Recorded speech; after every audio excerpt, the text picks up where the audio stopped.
rasgos veo tu reflejo. Mamá se sorprende de lo mucho que me asemejo a ti, querido ser que siempre te mantienes lejos y que solo envías cartas cuando otro año festejo. Sé que trabajas mucho y por eso no me quejo, aunque en ocasiones me hacen falta los consejos, pues he tenido dudas en temas que son complejos y como voy creciendo no sé cómo los manejo. No sé qué decidir, pero mamá se ha esforzado en enseñarme el bien para no andar equivocado. Honestamente no sé cuánto tiempo haya pasado desde que no te veo. ¿Por qué no me has visitado? Hace días me dijiste que vendrías a buscarme. Estaba muy contento, qué forma de ilusionarme. Tenía planeado correr hasta ti para abrazarte, pero me quedé dormido porque tú nunca llegaste. ¿Dónde estabas? ¿Será que fue la misma situación cuando me quedé esperando en mi primera graduación? Cuando estuve enfermo esperándote y pasaban horas, pero no, nunca llegaste. Mi madre se quedó sola y aturdida, pero ella nunca se da por vencida. Prefiere no comer para que yo tenga comida. Y no sé si escuché bien la otra vez que tú llamaste, cuando mamá te decía ¿por qué nos abandonaste?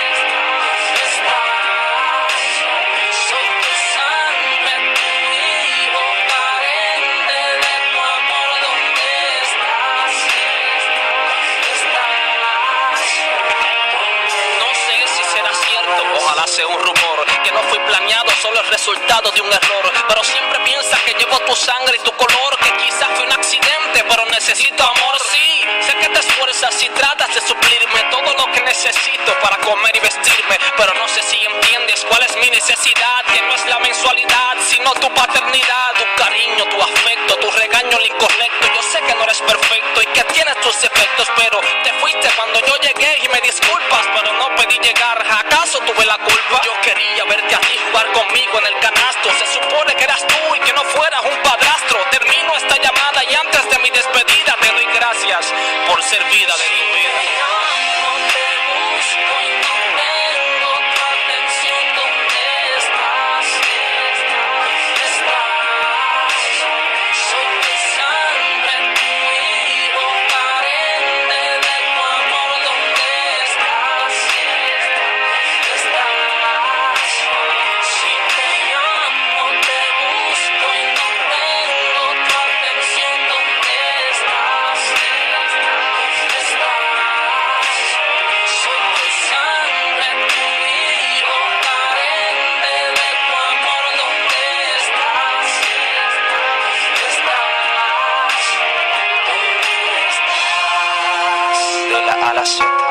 Tener un hijo es una gran bendición que muchos quisieran tener, pero no todos pueden. Tú que fuiste parte de esa gran bendición, aprovecha el tiempo e instrúyelo en el camino correcto, tomando como ejemplo al mejor padre del mundo,